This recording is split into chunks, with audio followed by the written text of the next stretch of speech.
Hello, everyone, and welcome to Thursday evening. Welcome to December 11th, 2025, and welcome to the final wrestling experience of 2025. You know something, folks? Can't believe the year is over. I cannot believe wrestling is over, and we're getting closer and closer to our final pay per view offering from AEW at World's End. But tonight, we're not talking about AEW, it's all WWE. It's all WWE talk. And yes, I'll give you my thoughts on last night's Dynamite, of course. But tonight we're going to focus on Saturday night's main event and John Cena's final appearance ever in the WWE ring. It's going to be an emotional night. It's going to be a fun night, and it's going to be a night of reflection.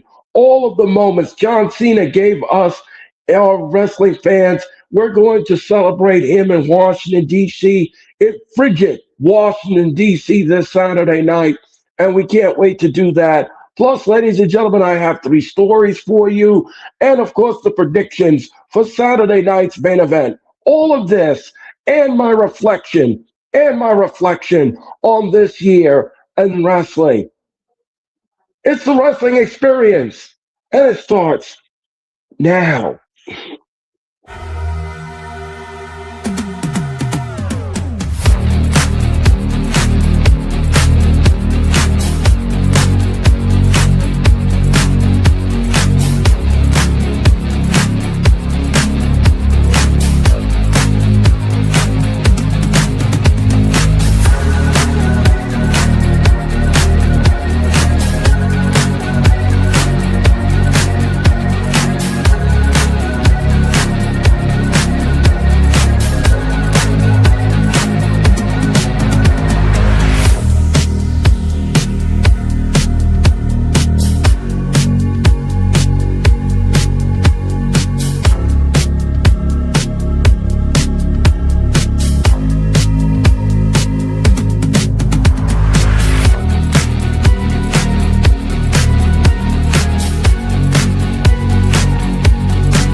All right, folks, welcome back to the wrestling experience. Please make sure that you hit the like button, you smash that like button, and of course you subscribe today and you share because that is just so critical and so important that you do.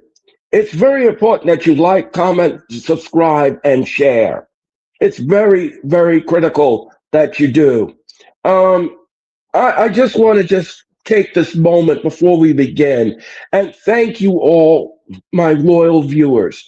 Want to thank you all for all the likes, all the subs, all of your comments, and everything else that you have given me back this year on the wrestling experience. I can't do this show without you. I've kept seeing that over and over again. I've said it a million times over. I can't do this show without you. And this year has been a lot of fun for me. It has been a lot of fun.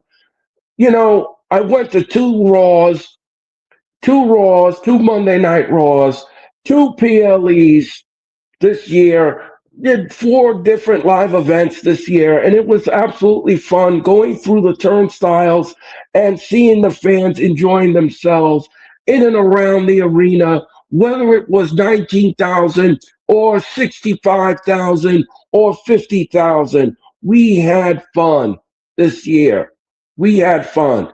And we're going to talk about wrestling and, of course, the year it was.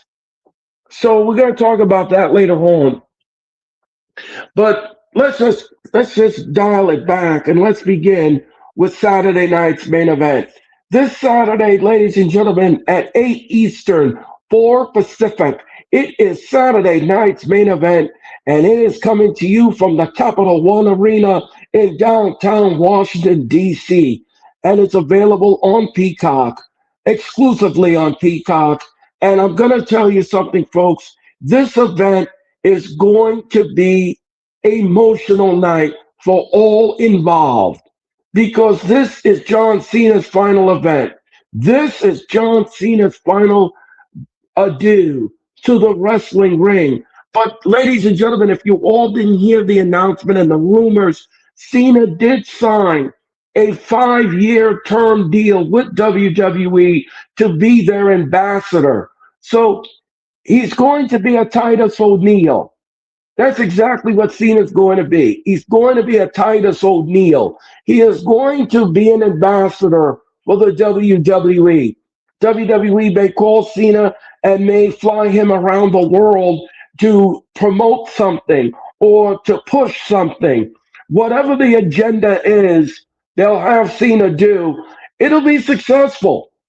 It'll be successful because everything John Cena touches has turned to gold. Now, there are some that says that this retirement tour was a disappointment. I mean, we've seen matches Cena had over this past year, and to me, some of the finishes and some of the endings I kind of questioned. Yes, I did question some of the endings when he was a heel because the heel turn was a bust.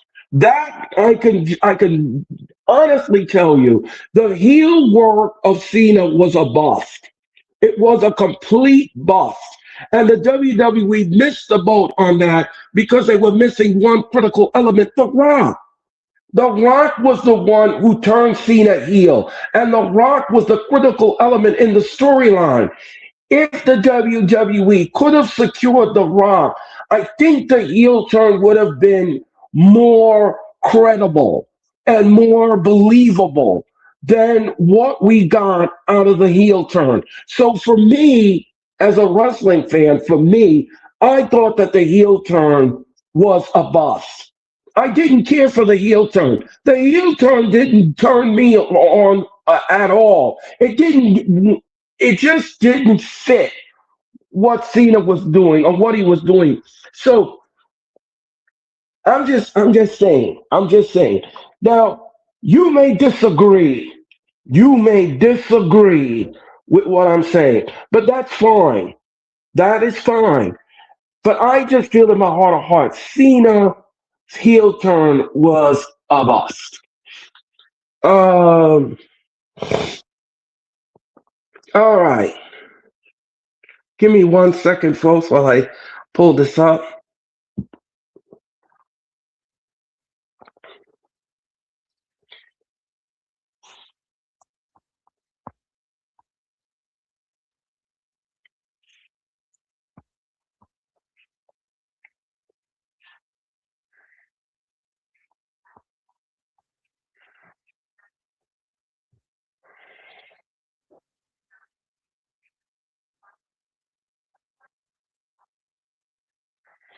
All right. So I got the card available. Let's see what's going on here. Uh, let's. It didn't turn you on. No, it didn't, Jeffrey. Unfortunately, no. And how you doing, Jeffrey? How's it going? What's up, Jeffrey? How's it going tonight? Daniel Berger Sports, how's it going tonight? Happy Thursday to you. Hit the like button, Daniel. And everybody in the chat, hit the like button. No, it didn't. It didn't turn. It didn't. It didn't do it for me, Jeffrey. It just didn't do it for me. So the heel work just it just missed that like I said before, and I'll keep going back to it. It missed that critical element. It missed the critical element, and as a wrestling fan, I like attention to detail when it comes to a storyline. And you gotta have some formulas into it. You gotta have some critical elements because if it wasn't for The Rock, if it wasn't for The Rock, the heel work would have never worked. And it didn't. It didn't work for me. But maybe fans, maybe you liked it. I'm not going to trample on your thought process. But for me, and I'm speaking only for me, I just felt that the heel work was a bust. And that's all I'm saying. That's all I'm saying.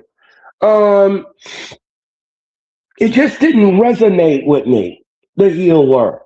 Now, the matches itself that Cena was put in as a heel, well, they were lazy in the booking. It was a lazy affair in the booking department. And I don't like lazy booking. I am not a fan of lazy booking. You've got to do something better in your endings than what Cena got in his matches. WWE did the same thing they did with Roman Reigns when he was champion. They were very lazy when it came to the ending of the matches. Same thing, ref bump, everybody comes out, everybody and their mom interfere in the match. And before you know it, here comes Roman on television talking about you didn't smash anybody, my friend. You had help. And that's what I'm saying with Cena's heel turn.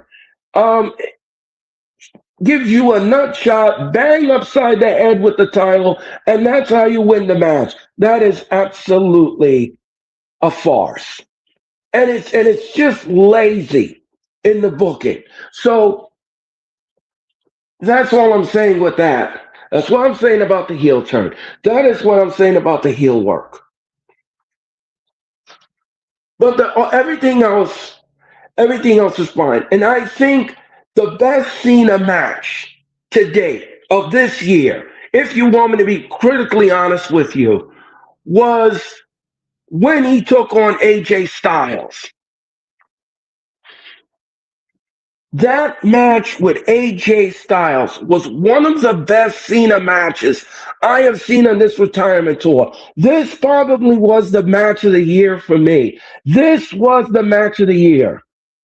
Cena and Styles went to war and they brought out old school stuff. It was absolutely. And Jeffrey says, my internet is messing up a little. Watch the replay later, Earl. Have a great night. Okay, Jeffrey, you too. Take care. Um, so, so, so that's all I'm saying to you. That's all I'm saying, guys. That's all I'm saying. Is that the heel work just didn't work. But the best Cena match, like I said, AJ Styles taking on Cena. That match was flawless. That was the match of the year. That was the match of the night. That was the match of the century. This was a classic. This was a absolute classic. And these two men put on a clinic that night. They certainly put on a clinic, and I was enthralled. I was enthralled about what I was seeing and what was being displayed and what was put on the planet. All right, folks. All right. We're going to go to the predictions for Saturday night's main event. And like I said, there's not going to be a dry eye in the house. There's not going to be a dry eye in the house with this match. And now, from what I heard, the PW Insider is saying that the WWE has several surprises for Saturday night's main event. Well, we're going to see if they're going to really give us a surprise. We'll see about that. The proof is in the pudding. But we'll see. We will see. All right. John Cena is going. Let's talk about this match. John Cena is going to take on Gunther. The match is going to be fine. The match is going to be great. Now, I know some of you fans were disappointed at Gunther winning the tournament. I knew he was going to. I knew that that's what they were going to do at this point. Gunther is somebody that is tough.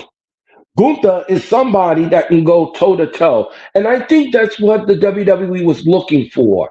I think they were looking for somebody that would go toe to toe with Cena in the ring and never quit. And that's Gunther. Gunther fits that bill to a T.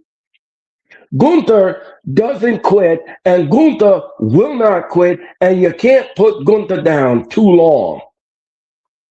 So I think I think the WWE wanted to have a classic, a clinic, a war with Cena and Gunther. And I think that's exactly what you're going to get on Saturday night. I think this is exactly what you're going to get. You're going to get a barn burner. You're going to get a classic. Gunther is not going to quit. Cena's not going to quit. And it should be a fun match. But here's the thing that I don't want to see. Here's the critical thing I do not want to see. I do not want to see Cena lose this match. I don't think it's right. I don't think it's right that you have Cena lose two events in a row. He lost at the Survivor Series, which I totally disagree with. I totally disagree with that decision to have Cena drop the belt back to Dominic Mysterio. I don't think that that was a right decision. I think that was a little cuckoo. Why would you have Cena? Why would you have Cena lose the belt back to Dominic? It would make no sense. What you should have done, and what you should have done was is that you should have had Cena retain a title and then go into Saturday night's main event against Gunther for that belt. That's what you should have done. But then, like I said, I didn't want to see Cena lose. So there's a conundrum there. There's a little conundrum. But Gunther and Cena, they're going to go to war. Now, here's the thing. Who do I want to see win this match? To be honest with you, in my heart of hearts, I think they owe Cena a receipt. I think Cena should win this match. I really think that. And another thing, too, is I don't know if you will notice, Cena's supposed to open the show. Why is WWE making these boneheaded decisions? Cena should not be opening Saturday night's main event. He should close Saturday night's main event. Why do you think it's called Saturday night's main event?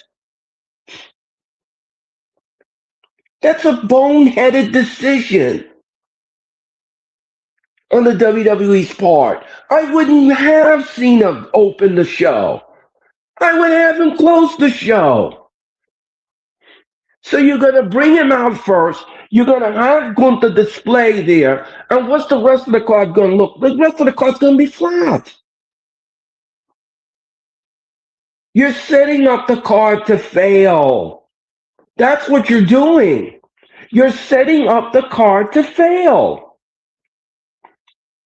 Because I'm going to tell you something. The crowd is anticipating that Cena and Gunther would end the show. Then all of a sudden, here comes Lillian Garcia announcing the main of the first opening contest is Cena and Gunther.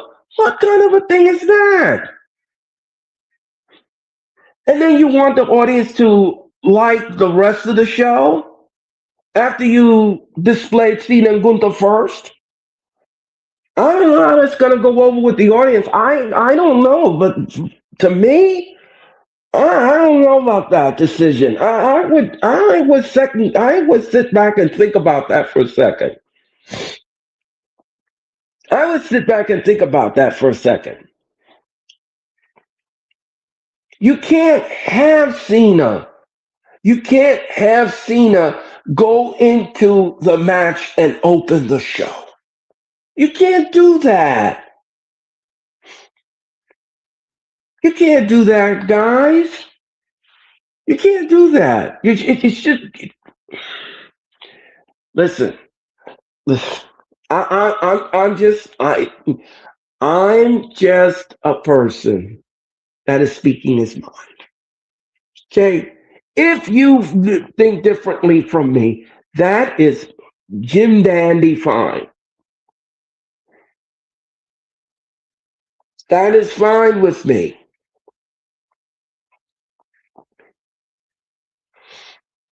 But to me, in my heart of hearts, I don't think Cena and Gunther should open the show.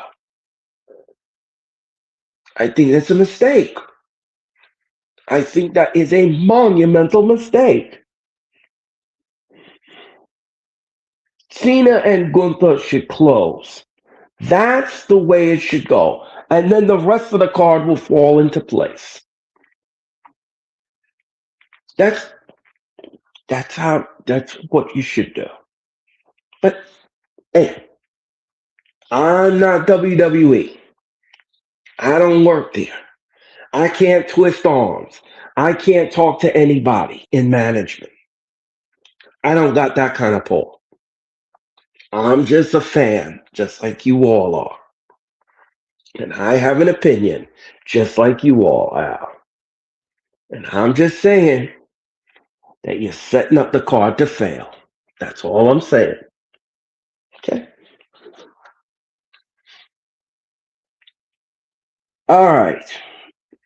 So I have John Cena winning the the match at Saturday night's main event. All right. Cody Rhodes, the undisputed champion, will take on Obafemi, champion versus champion in a non-title affair. So Cody Rhodes is going to take on Obafemi. Obafemi, he's been dominant. Obafemi's been dominant. Obafemi has been dominant in NXT. This is going to be a very hard thing to predict here because I don't know which way in the pendulum this is going to swing. Oh, like I said, Obafemi is he's just been dominant. He's just been dominant. And he's strong as heck. He's strong as heck. So based upon what I'm saying, and based upon what I think Obafemi is going to defeat Cody Rhodes here at Saturday Night's main event. I could see Obafemi winning the match over Cody. I think NXT is going to get a shine here in this Saturday Night's main event, and I think it's going to be with Obafemi. So I have Obafemi winning over Cody Rhodes. NXT will defeat WWE's Cody Rhodes. Okay. All right. Bayley versus Sol Ruka. The match is going to be fun. The match is going to be great. I like Bayley and I like Sol Ruka. Another match that can go either way.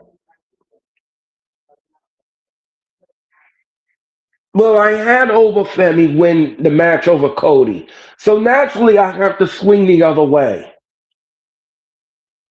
Team WWE represented by Bayley will defeat Sol Ruka. Sol Ruka will take a loss against Bayley. All right. And finally, we have AJ Styles and Dragon Lee versus Javon Evans and Leon Slater, WWE World Tag Team Championship match. Okay, so the tag team titles are up for grabs, I believe, in this match. So Dragon Lee and AJ Styles are the current champions. I can't see them losing to Javon Evans and Leon Slater. So I'm going to have Dragon Lee and AJ retain the tag team champions. They're going to retain. So we have one win for NXT over Femi over Cody Rhodes. We have Bayley winning against Sol Ruka and AJ Styles and Dragon Lee defeating Javon Evans. And so that's not a bad night. That's not a bad night. And I have John Cena over Gunther. All right, folks, that was Saturday night's main event. That was Saturday night's main event. Like I said, I'll be on the air at 7:50 for Saturday night's main event. It's going to be a fun night. It's going to be a night of emotional action. It's going to be a night of tearful rejoicement. And it's a night where we're all going to embrace Cena's final appearance in a WWE ring. As I said before, I'll say it again, this match is going to be physical. It's going to be a Willie Wilden affair, and I really hope WWE will reconsider not putting this match on first. And um, I'm going to miss John Cena. I'm going to miss Cena's appearance. I'm going to miss that music. You know, before I read wrestling stories and I get to wrestling stories and everything else here on the show, I want to say something about John Cena. You know, as a wrestling fan for almost 3 decades, I've seen I'm going to say about 8 or 9 John Cena matches live. And I'm going to tell you all something. There's not going to be another wrestling figure like John Cena. When this man walks through a curtain, the crescendo in the arena goes to a fever pitch. It's almost like Jey Uso. But it's more than that. Cena has something that the audience just can't get enough of. He's got something in him that brings out whatever it is out of the audience. Whether it's emotion, whether it's hate, whether it's love, whether it's whatever, it's just something about Cena that everybody gravitates to. And they want to hold on to it for life because they know it's not going to last. And that's the thing with Cena, and that's the thing with me, is that it's a full circle moment for me. Because when I was in Madison Square Garden this past November, in the most famous arena in front of 19,000 people, I had a slight tear in my eye. Because I knew that I was part of history. I knew that I was part of history. And I knew right then and there, that this is going to be the final time I lay my eyes on Cena in a live setting.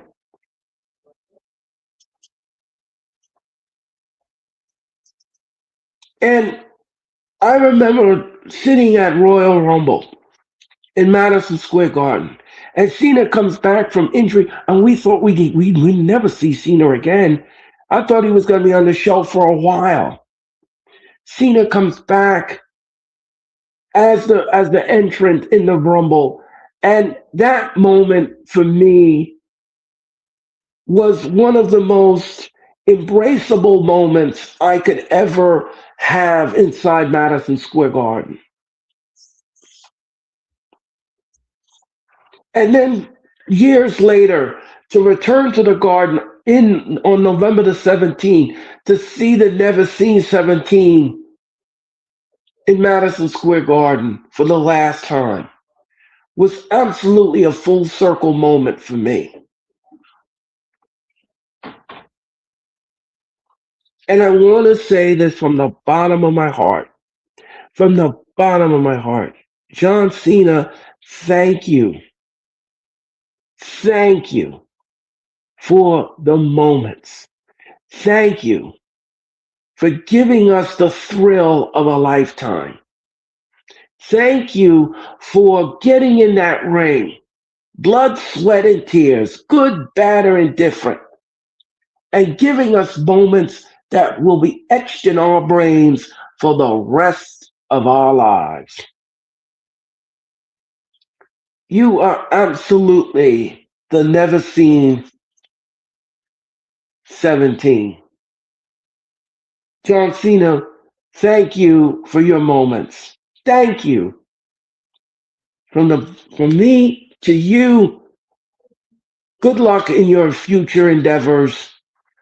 And good luck in being an ambassador for WWE. Kudos to WWE for doing that.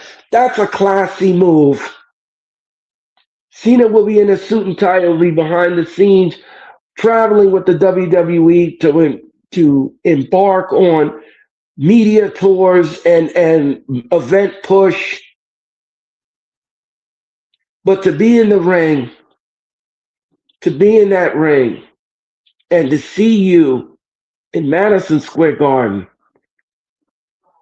and to see you perform with your peers was absolutely, absolutely one of the best. Like the late Tina Turner says, you are simply the best. Thank you, John Cena. Thank you. All right, folks. All right, folks. Let's get to some wrestling news, shall we?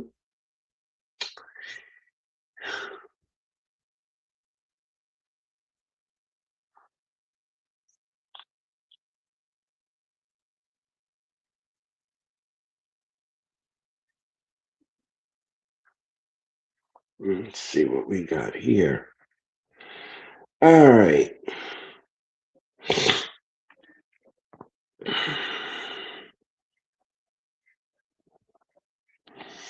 All right, WrestlingNews.com. Let's go to WrestlingNews.com, shall we? WrestlingNews.com. The creepy fan who decided to make a fake AI video of AJ Lee. Let's see. I'll go back and read it again. WrestlingNews.com put out this article. The creepy fan who decided to make a fake AI video of AJ Lee kissing him at a convention has now been permanently banned from all big event New York shows. A supposed fan named Chris Horror, well, the name fits. He is a horror show. Created a fake AI video to make it look like AJ Lee was kissing him at a public signing event. The clip was titled AJ, Caitlin, Chris, and AJ Lee. And it claimed to have happened at the big event New York in Expo in November of 25. In the video, AJ appears to be pulling in for the kiss by the fan, something that never happened in real life.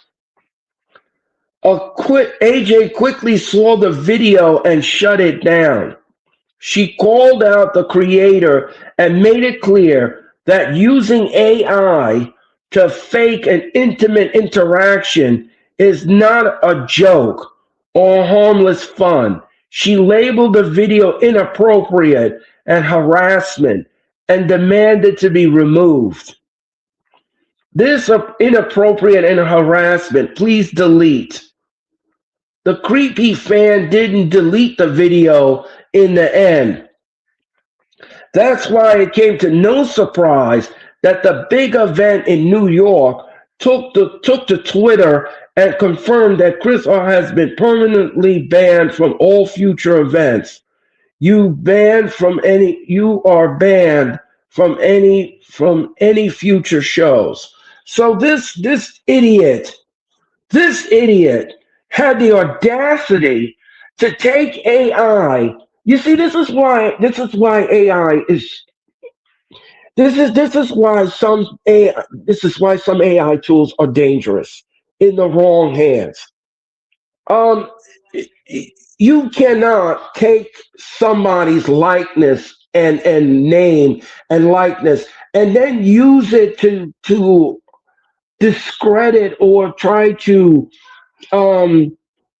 do whatever with the video or enhance the video, make it look like the person said whatever, but he in actuality didn't. So I have a problem with this. And here's the thing. Some of you fans, you take obsession with wrestling people to a whole nother level. You all have to understand something, that these people are human beings, just like you are. They put their pants on one leg at a time, just like you are. And you get so obsessed with them. You get obsessed with them. I want to marry her. I wanna date her. I want to date him. I like him. I want him to be my boyfriend. I want her to be my girl. I'm just like, you sound weird. You sound off, and you sound creepy.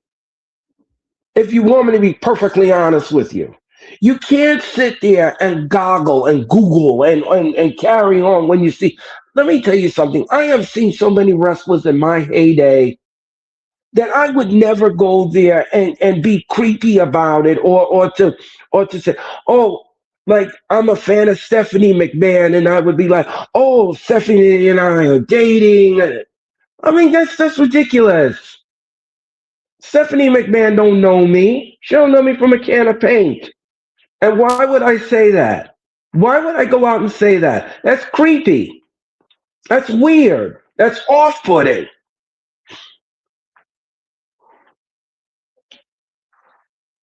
I mean, that's ridiculous. You guys got to stop that. You got to stop with this obsession with wrestling superstars. It's absolutely ridiculous. It's nonsensical. People are married. They got boyfriends. They got children. They got wives. I mean, these people have lives outside of the ring. They don't need to be creeped out, and they don't need somebody to come around their family and be a nuisance and be annoying. Can't do that. Your job as a fan is to sit behind the barricade, enjoy the show, and if you get an autograph, perfect. If you get an autograph, fine. But nothing after that. No personal phone numbers, no cell phone numbers, no nothing. That is not your job. Your job is to be a fan, to sit behind the barricade, sit you behind in the seat, and enjoy the show. That's your job. Not to be looked on the internet and follow this one and creep this one out and send this nasty tweet and all this kind of stuff. No, that is not your job. Like I'm a big fan. I'll give you another example. I'm a big fan of Lillian Garcia. I like Lillian Garcia. I think she's a great ring announcer, but I wouldn't go goggle over her. She's married. She's getting married. The woman's got a husband. She's got a life. She's a beautiful woman. She's very positive, and she don't need anybody creeping her out. She's got a beautiful life.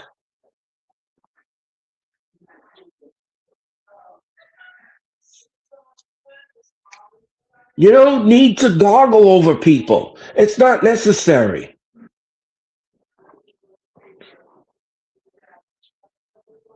I like her because she has positive energy. She has a positive outlook on life, and she when she comes down the aisle and that music hits, she turns that party upside down. She does. She's one of those figures that you cannot forget. Lillian Garcia is not a person that you will never forget. And as a fan of hers, okay, so I'm a fan of hers. So what? So what? That's as far as it goes. I'm just a fan. I don't want her cell number. I don't want her personal number. I don't want anything. I want nothing from her. She don't know me from a can of paint. She's seen so many. You know how many fans Lillian Garcia has seen over the years? Come on. How many times that woman's been around the world and seen so many different fans? Come on, people. Come on. Come on. You guys got to stop that. You guys got to really and truly think about this for a second psychologically in your mind. Think about this for a second. You know, here's the thing. When you obsess over somebody to the point where you're stalking them or you're following them on the internet or you want their personal home address and you want to know their email address so you can follow them and email them, you're embarrassing yourself. in front of your family, your friends, and everybody who knows you personally, you're embarrassing yourself. You have to have some kind of decorum to you, some kind of class. You are a fan, and as I said before, I said again, your job is to sit behind the barricade and enjoy the show. That's it. You don't work for them. You're not a crew member. You're not a ring announcer. You're not anything. All you are to the WWE is a ticket holder that gets your ticket scanned, and you're coming into the arena to enjoy the show. That's it. That's all you are. That's it. A butt seat member. That's all you are. A butt seat member. You buy the ticket, you sit down, you enjoy the show, you go home. They take down the stage, they go to the next city. That's it. That's all you are to them. That's all. That's it. And if you see a crew member, you say hello, hi, how you doing, bye-bye. That's it. That's it.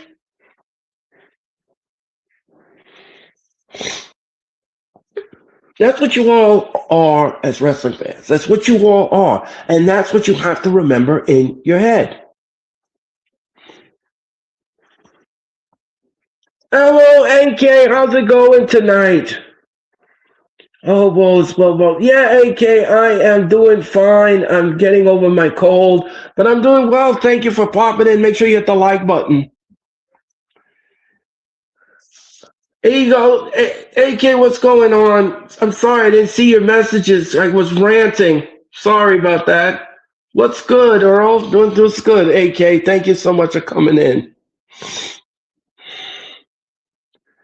Yeah, like I said, I'm getting over a cold, but I'm doing well, AK. I hope you're doing well. Thank you for support. Thank you for your support this year. I appreciate you.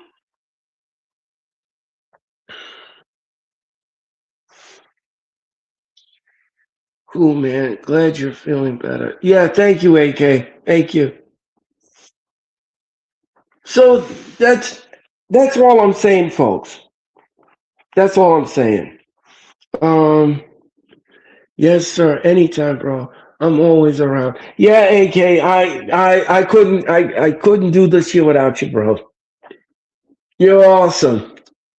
You're awesome, AK. You're awesome. Um, so so folks, I mean that's what I'm saying. That's all I'm saying about creepy fans. That's all I'm saying about creepy fans.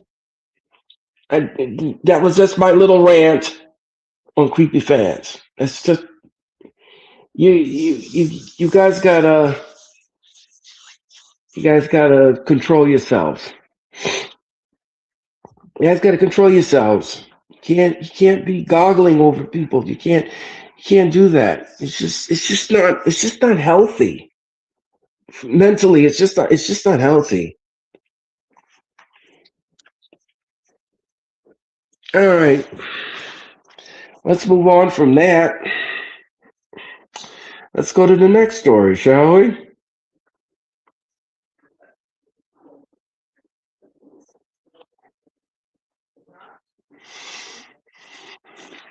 We're going to go to WrestlingNews.com. All right.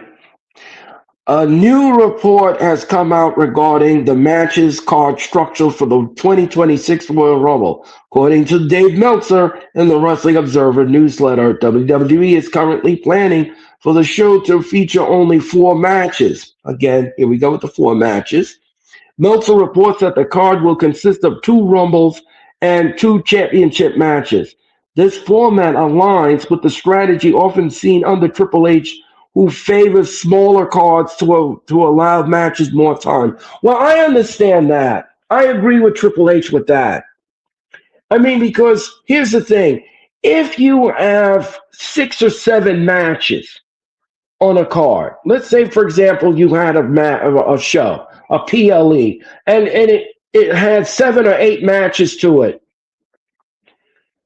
I mean, because of the time and everything else, everything takes time to marinate on. You can't rush the matches. So if you have an 8 match list or a 9 match list or a 10 match list, whatever it is, all of that has to be all of that has to have attention to detail. Every match has to have attention to detail. And it has to have time to marinate with the audience. You can't rush the match. You can't rush the finish. So I agree with Triple H with this 4 match list and this 5 match list. I I don't have a problem with it. I don't have a problem with it because the Royal Rumble itself, the 2 Royal Rumbles, the women and the men, they take a while because you're going through 30 people. So that's a lot. That's a lot to go through in one sitting. And then you have the 2 championship matches, whoever they're going to book on that show. So I don't have a problem with this. You have 2 Rumbles, you have 2 championship matches, and we go home. I don't have a problem with it. I don't. I have no issues with that whatsoever. And speaking of the Rumble, from what I understand, according to the PW Insider, the Royal Rumble is supposed to start at high noon. It's supposed to start at high noon. So if it starts at high noon, if that is official and the show starts at noon, then I will be on the air at 11:50 for WWE's first pay-per-view offering, their first PLE offering, which is the Royal Rumble. So if it starts at noon, I'll be on the air at 11. If it starts at 1, I'll be on the air at 12:50. We'll see. But I like an early start of 12 o'clock. I think that's great. I think that's great. That gives it time to marinate. The 2 championship matches get time to marinate. We have a men and women's rumble. Remember the WWE earlier on in the month says that that they may not be able to do any surprises for next year's rumble because it'll be logistically hard for them to sneak in the surprise in Saudi Arabia. That is what WWE's argument is that it would be hard logistically to try to bring in the talent, the surprise talent for the Rumble, because they don't want to get it leaked out. So I kind of agree with I do agree with that assessment. Somebody lands in the airport and here goes somebody on the internet 10 seconds later on X or Instagram, and they're snapping the picture. Oh, look who's in the Rumble tonight. Yeah, I kind of agree with WWE here, but we'll see. We'll see how that works out. Also, continuing with the story, writing into the Observer, Meltzer states that the current plan for the Rumble is 4 match show with 2 title matches and 2 Rumbles. The 2 matches have not been finalized yet, even though it's just under 2 months away. Russell votes first report this, and we can confirm the current plan. The 2026 Royal Rumble is scheduled to take place on Saturday, January the 31st in Riyadh, Saudi Arabia, making it the first time the traditional event will be held outside of North America. Yeah, so this is going to be an historic time for WWE because the Royal Rumble is going to take place in Riyadh, Saudi Arabia, for the first time ever on Saturday, January the 31st. And then on Saturday, February the 28th, we have a speed bump known as the Elimination Chamber in the United Center in Chicago.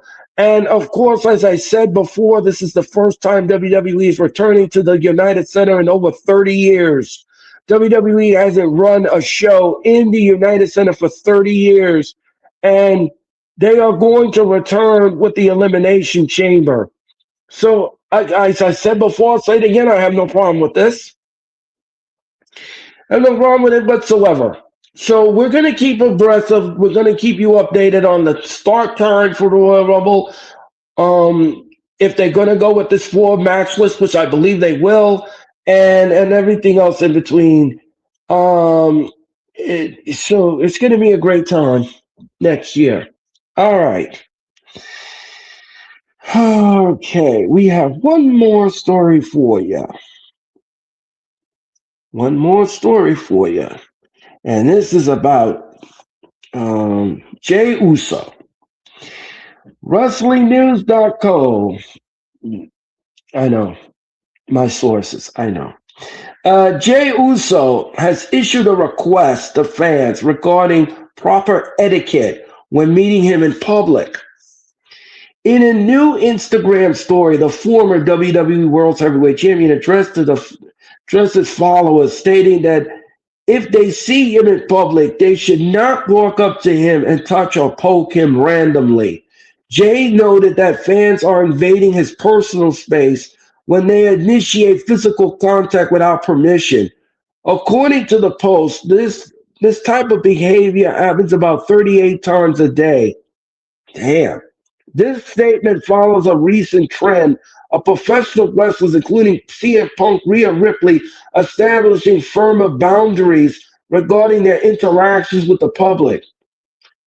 Jay Uso is scheduled to return to. Okay, so Jay Uso, again, it goes back to what I was saying in the previous stream about creepy fans. Why do you all have to be gorilla-ish? I hate to use that word, but I'm sorry. I don't mean to be mean. I really don't mean to be mean. But why are you all so gorilla-ish when it comes to your favorite wrestlers? Why do you got to invade their space? Why do you got to want to put their hands on them? Why you got to do that? You don't need to do that. You don't need to do that, folks. You don't need to touch them. You don't need to hug them. You don't need to do anything. When I see a wrestler, it doesn't matter who it is. I'm not going to run up to the person or the girl or the man, the woman or the man, and give them a hug. What kind of thing is that? They don't know me like that. And they have every right to defend themselves if they slug you.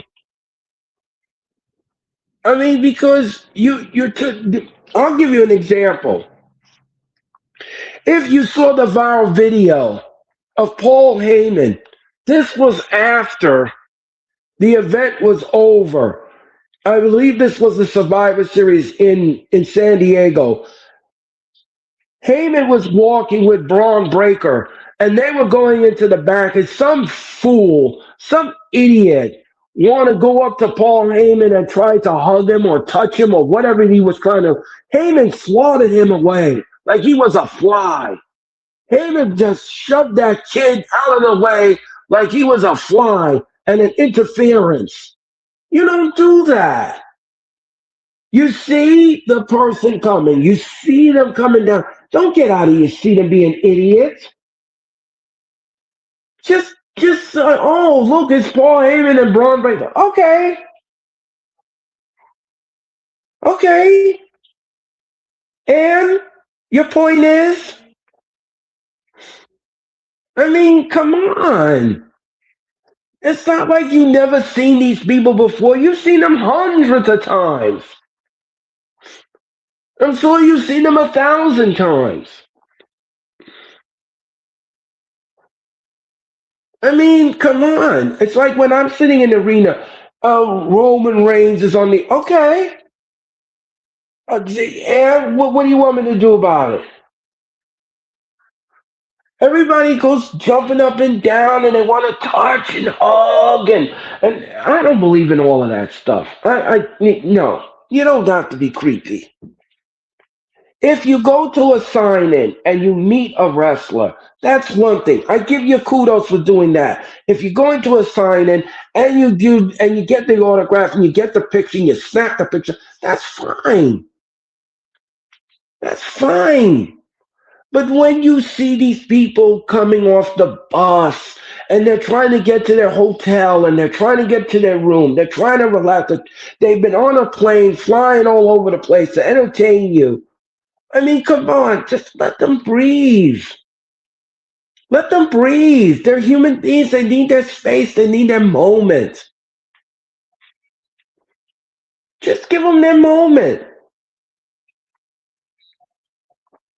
Don't be so obsessed. Don't want to touch the leg. Don't want to touch the arm. Don't want to grab their face. You don't need to do all of that. That's not necessary. If they want to give you an autograph, they'll give you an autograph. If they don't, they don't. Such is life. It's not going to kill you if you don't get an autograph. I mean, I don't know. You guys, it's just you wrestling fans. It's some of you wrestling fans. I just don't know what's wrong with you. I don't. Again, like I said, I don't mean to be mean. I don't want to be mean, but it's just I just see the behavior that some of you all do, and it boggles my mind that you want to carry on like that. It's just not necessary. It's not necessary. You don't need to be like that. You don't need to be like that. Just be cool. Just chill.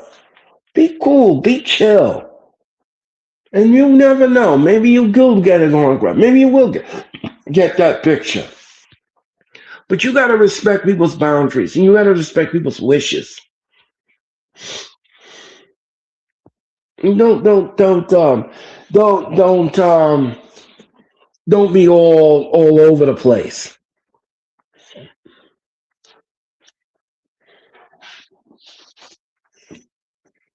All right, folks, that was wrestling stories. That was my wrestling stories for the year. That was my wrestling stories. Now, folks, let's talk about AEW Dynamite, shall we? AEW Dynamite took place last night in Atlanta, Georgia, and the crowd again was off the hook, just like they were in Women's Evolution.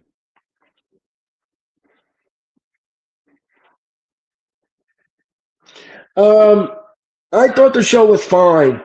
The show was fine for what it was. We got some great wrestling last night. With the women's tag team championships were decided. The inaugural champions are Willow Nightingale and, of course, the Love Bombs.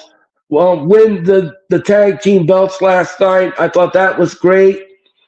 The tag team tornado match. I thought that was great.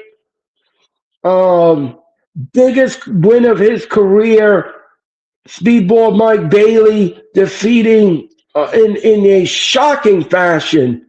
In a shocking fashion, he defeated Kyle Fletcher, and again another winning moment for Bailey. And this was great. Yeah, Dynamite last night in Atlanta was great. Don't forget, Collision will be on the air at a special start time of 4:30 this Saturday. Collision will begin at 4:30 in in the UK. They're going to be live in the UK, and so will Dynamite next Wednesday. Dynamite will debut in the UK, and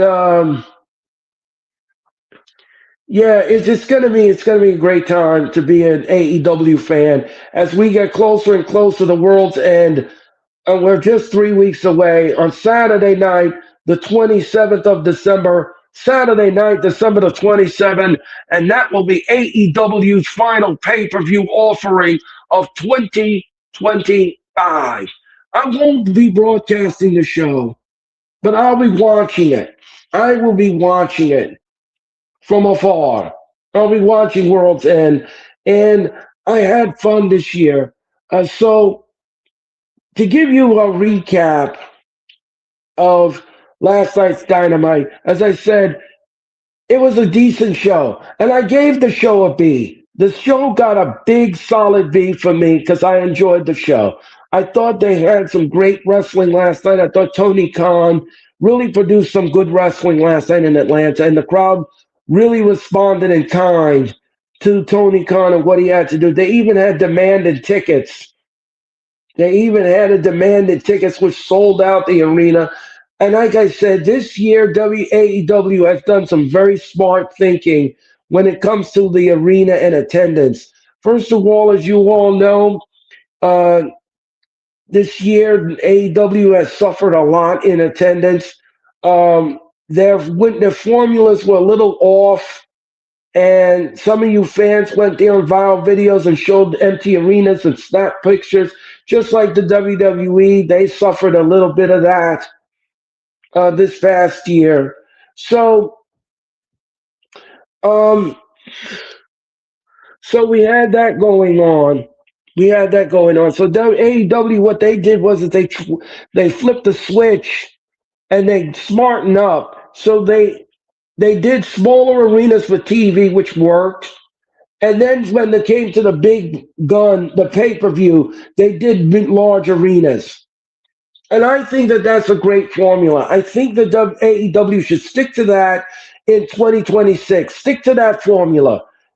Do big arenas for the PLEs and then do the small arenas for Dynamite and Collision. I think those things work. Don't go above 10,000 people when it comes to Dynamite and Collision. Don't do that. Do small arenas that hold 10,000 people, and that's it. That is it. That is it. Do that, and I think you will be more successful. And speaking of successful, it looks like Dynamite on the 20th, which is next week, and of course, next Sunday's Collision. Looks like both shows are sold out in the Hammerstein Ballroom. So, congratulations to Tony Khan on doing that to bring the crowd back for a second year in a row in the ballroom of that. And I'll be watching that show. I'll be watching both shows, to be honest with you, because those are fun shows inside the Hammerstein Ballroom. Somebody asked Triple H in a podcast why he doesn't do WWE TV in a Hammerstein Ballroom, and Triple H basically came out and say it's not lucrative for WWE to make money there. So they're not touching the Hammerstein Ballroom ever again. They're not making. They say, according to what Triple H is saying, that they don't make money that when they go there. So they like those arenas where they can make that revenue and get that money. I don't know about that. I don't know about that because when it was the Mr. McMahon era, we had Monday Night Raw in the Hammerstein Ballroom. We did. And we went there. Now, I don't know what they made there. I don't know what they made there, but the crowd was hot. The crowd loved it. I mean, it was a small, intimate venue setting, and it was great. It was great for what it is. Well, what's that saying goes? Another man's treasures is someone else's. Another man's trash is another one's treasure, or something like that. So Tony Khan knows how to do small arenas, and he does it very well. And the Hammerstein Ballroom did very well this year. So for the second year in a row, it looks like both shows are gone. The tickets are gone for both shows. And I think the crowd is really going to go for this, and they're going to pop for the crowd. And again, I give Tony Khan kudos to do that for the second year in a row with the Hammerstein Ballroom. I wish them all the best of luck in that endeavor. So, folks, that was wrestling news. That's my thoughts on Dynamite. That is my thoughts on everything else. Now, let's just go back and let's dial it back for a second, and let's just talk about the year in wrestling and what it was for me. You know, like I said in the beginning of the stream, folks, I did two Raws. I did two Raws this year, one in March and one in November. And I did one WWE PLE, and that was SummerSlam. I did that. I attended that. I did it the entire weekend, and I did that. And then I did AEW's Full Gear. I did that this year as well. So in the pay-per-view department, I did two pay-per-view. I did two events. WWE SummerSlam and AEW Full Gear. I did them both. And as far as the TV side goes, I did two Raws. So that wasn't bad. That wasn't bad for what I did this year. So I had fun going to all these arenas. I had fun. And you know something? It was a hot summer night in New York, New Jersey market. outside of the New York City. The the stadium was pumping and everybody was having a good time, and it was great. John Cena's final appearance inside Madison Square Garden was the icing on the cake for me, and WWE's final event inside Madison Square Garden of this year, and it was great. It was great.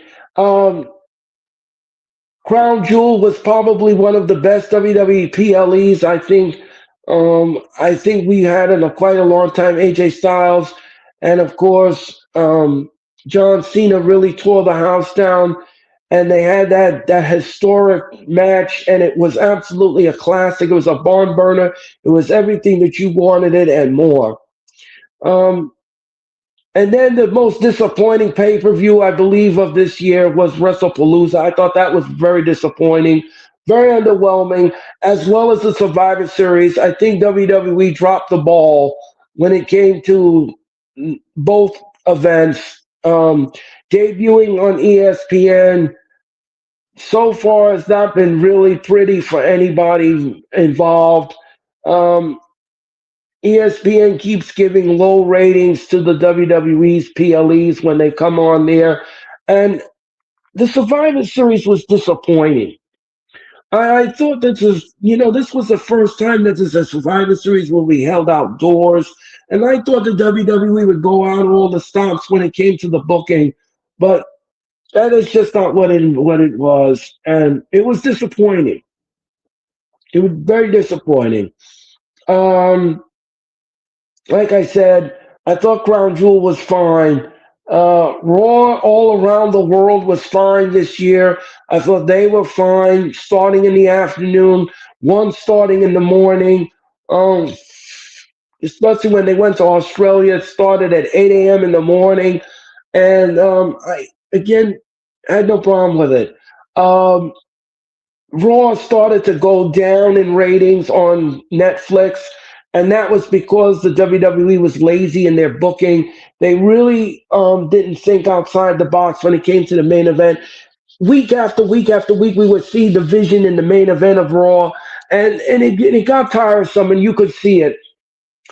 Um, Worst debacle ever was when WWE this year. Worst debacle ever in WWE this year was when they tried to book a Halloween show on a Halloween night on a Friday night SmackDown. Um, the crowd was less than what WWE wanted, and the fans showed it on the internet. So this was a terrible decision by WWE. I've already addressed it a long time ago on a future on a future stream, not a future stream, but a past stream. And so that was one thing. Um, like I said, this has been a very good year. This has been a very good year, and it all culminates. It all culminates tomorrow. I mean, Saturday night, on Saturday night's main event, when we say goodbye to John Cena and his wrestling career. But like I said, he has signed a 5-year deal with WWE to be their ambassador. So John will be gone from the ring, but not gone entirely. His He will still be in WWE's side. He'll be on WWE's side whenever they need him, and he'll be traveling around this great land of ours, and he will be promoting philanthropy or an event or whatever WWE has for him to do, like Titus O'Neil does, visiting children's hospitals and talking about the product, talking about WWE and everything else. So congratulations to Cena and WWE on doing that, signing that deal, and getting the deal done for 5 years. So, folks, that is going to do it for the wrestling experience for this year. This is going to do it for me, and I want to thank you all for watching tonight's telecast. I want to thank you all for all the likes, all the subs, all of the support. I can't do this without you. I'll be back sporadically in the new year for the wrestling experience. I'll bring it out once in a while. As I said before, I'll be doing wrap-up shows for Raw and SmackDown in the new year. We'll bring those out. Um, As far as PLE goes, in 26, I'll be covering the Royal Rumble. I'll be covering Revolution. Um, and those are the first pay per view offerings of both companies. So I'll be doing that. I'll be covering that. And yeah, AEW's Revolution will happen on Sunday, March the 15th in the Crypto.com arena in Los Angeles, California. That's been made official. And then, of course, the big one, the WWE Royal Rumble 2026 from Riyadh, Saudi Arabia. I'll be covering that as well. So, folks, that's going to do it. That is going to do it for me here at the Wrestling Experience. I want to thank you again for watching tonight. Thank you for all of your comments. Thank you for all of your thoughts, all your views, all of everything. I appreciate you from the bottom of my heart. Now, I will be back live on Saturday night at 7:50 Eastern Time. I'll be live on Saturday night at 7:50 Eastern Time, and we will have John Cena's final appearance ever in a WWE ring as we enjoy and embrace Saturday night's main event. Until then, everyone, I'm Earl Cole. Thank you for watching tonight. Enjoy the rest of your Thursday. Have a safe Friday, and I'll see you Saturday night for Saturday night's main event. Good night, everyone.